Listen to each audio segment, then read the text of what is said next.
On a huge cruise ship, hundreds of passengers were singing and dancing on the deck. Just as everyone was immersed in joy, a steel cable suddenly tightened and snapped out. In the next second, everyone was cut in half at the waist, with no time to react. The deck was a river of blood, and corpses were everywhere. Only a thin little girl survived. She witnessed an old man being split in two. With her scream, time passed in a flash, and 40 years later, Jack led 6 team members to set out in search of the ghost cruise ship. After a long search, they spotted a huge cruise ship on the sea surface. It was luxurious in appearance, like a floating palace. Everyone took their equipment and entered the ship to search for the treasure. To prevent any accidents, Jack and Washington stayed in the small boat to be on standby. The cabin was already rusty and covered with a strange atmosphere. They were drawn to a still ticking clock, which Will found strange. It had been working for years. As he moved closer to examine it, a sudden loud noise startled everyone. Thinking it was a loose mechanism, they continued to investigate. After leaving, the toys on the table moved by themselves, spelling out "Welcome." Everyone entered the corridor, with Will leading the way. The floor was corroded and he slipped and fell down. Fortunately, Julie caught him in time. When she was about to pull him up, she suddenly saw a little girl below and froze for a moment before pulling Will up with all her might. Then they went to the cockpit. Sean found a nautical logbook and believed it contained key clues. As the sky grew dark, they decided to return to the small boat first and act again tomorrow. After returning home, Julie was still on edge. The image of the little girl kept flashing before her eyes. Jack comforted her, and Julie said that she seemed to have seen something she shouldn't have. The little girl looked at her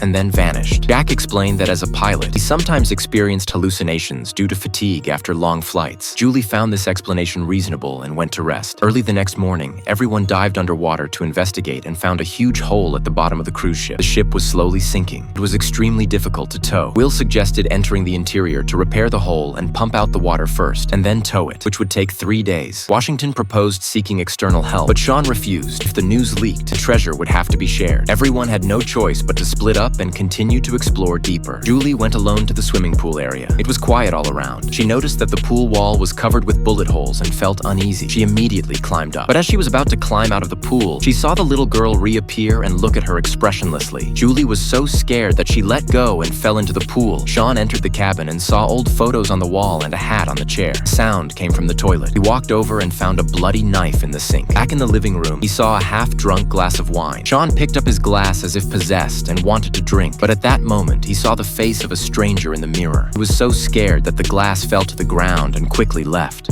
At this moment, Julie had a head injury and was bleeding. The blood dripped into the swimming pool. Chris came running upon hearing the noise. Julie said that the pool was full of bullet holes, and it seemed that someone had been shooting. She also saw a little girl. While they were talking, the bullet holes began to ooze blood. In a short while, the pool was filled with blood. After they left, countless corpses emerged.